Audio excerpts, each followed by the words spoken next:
Hello po, magluto po ako ng chicken caldereta. Meron lang pong nag-request. Pasensya na po, ngayon ko lang nailuto. Ito pong ginamit ko ay 1 kilong wings, saka 1 kilong breast. Tapos, breast, pinakat ko na lang po. Ang tamang laki. Ganyan lang po ang cut. Bad ko po ito sa 2 tablespoon na toyo, 1 tablespoon na kalamansi, at 1/4 teaspoon na pamintang pino. Mga 15 minutos hanggang 30 minutos po ang babad lang. Babrown ko na po. Maglagay lang po ng 3 tablespoon oil. Tansyahin ko na lang po. Yan, 3 brown lang po ng batch by batch. Lagay ko na po. I-brown nyo lang po ng 3 minutes side by side. 3 minuto sa ilalim, 3 minuto po sa ibabaw. Po, naka 3 minuto na sa ilalim. Baliktad ko na po.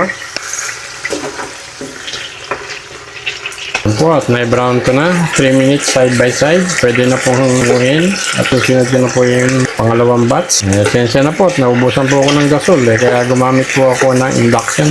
Ango ko na po. Ito po at na-brown ko na po yung manok 3 minutes side by side. Gigisa na po ako at gagawa po ako ng sauce. Sa parehas na pan na lang po. Maglagay po ako ng 2 tablespoon oil. Tahin ko na lang po. Talaga pong ganyan, naubusan po ng gasol. Minsan, naabot po ng ganyan. Kaya kailangan meron po naka-ready na induction or kahit na electric stove. Pwede naman po. Mag-isa po ng isang medium na sibuyas. Puti o red, pwede rin po. Hintayin lang po mag-translucent yung sibuyas. Medyo malapit na po. Ilagay nyo lang po sa side. Tapos ilagay nyo po yung bawang. 5 butil na bawang po sa isang side. Para hindi po humalo dun sa sibuyas. Mamaya na po natin ihalo. Para 2 hanggang 3 kamatis na maliit o 2 medium. Ilagay ko po sa side. Para madali na po may luto.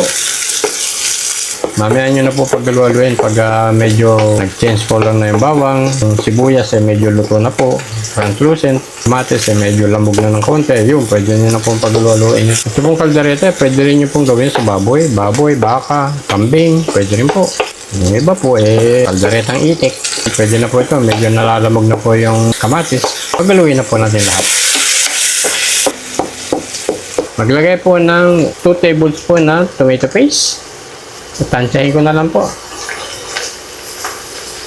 Lutuin ko lang po yung tomato paste ng konti. So, tomato paste mga 2 minuto lang. Hintayin lang pong humalo yung kulay niya sa oil. At konting brown. Malapit na po yung tomato paste. Luto na po yung tomato paste. Sunod po ang tomato sauce. 100 grams na Filipino style. Masarap po ito. Kahit na anong lutuin po, ito po yung ginagamit. Lagay ko na po.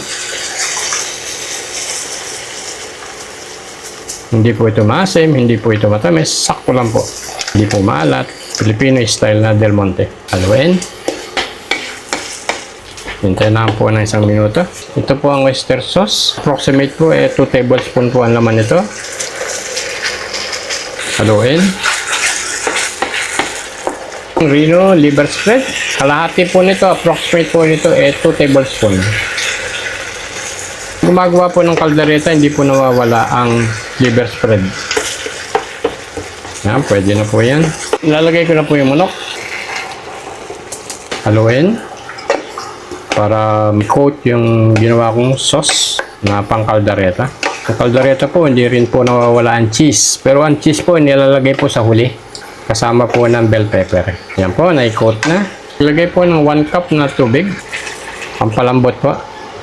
Kahit na itulak-tulak nyo lang po, pwede naman. Ito pong 2 kilo, pwede nyo naman pong gawin ng 1 kilo lang. Konti lang po yung kakain, pwede naman po. Tapos yung sangkap, pwede nyo pong hatiin. Makukuha nyo rin po yung gusto nyo lasa. I-adjust nyo na lang po kung may po kayo sa malat. Medyo matamis, lagay nyo pong asukal. Tabutin ko po ito ng 30 minutos. Takpan ko muna po.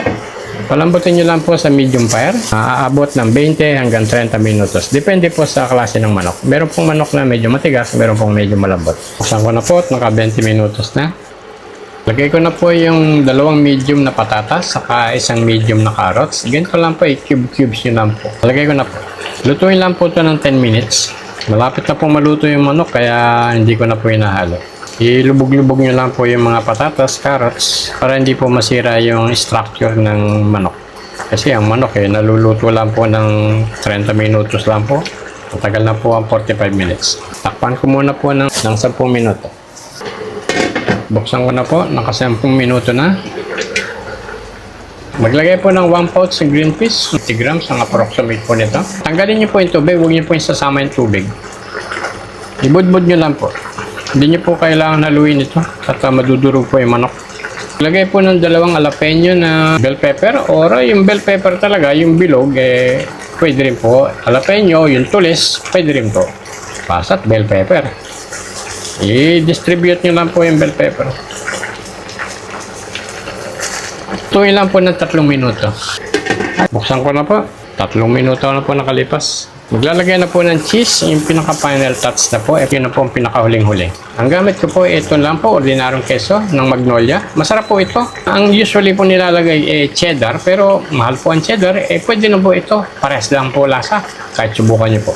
Kalahati lang po nitong ilalagay natin. I-grate ko lang po sa ibabaw. Kung gusto yung cheese, pwede naman po. Ipalibot nyo lang po yung cheese. Ito na po, meron na po kayong kaldareta. Paloob po na 1 oras, makakagawa po kayo ng kaldareta. Kaldaretang manok, kaldaretang baboy, kaldaretang baka. Yung baka medyo litan nyo lang po yung iwa para madali pong maluto. Piliin nyo po pag baka, lomo. Para madali pong lumambot. Yan po, at akin titikman na. Tulak-tulak nyo lang po. Huwag niyo pong haluin. Shake nyo lang. Ayan, ganyan. Shake. Itikman ko na po. Ito po, malinis pa yung kutsara ko. Sakto po ang lasa. Kung lasa ng cheese, sumalo po agad. Kung mahilig po na kayo sa medyo maalat, hindi naman po kayo magbudbud na lang ng 1 teaspoon na patis. Yun lang po. O kaya, sprinkle ng salt. Ito po, sakto lang po ang lasa po nito. Marami po salamat. Kung sino pong gusto sumubok, subukan niyo po.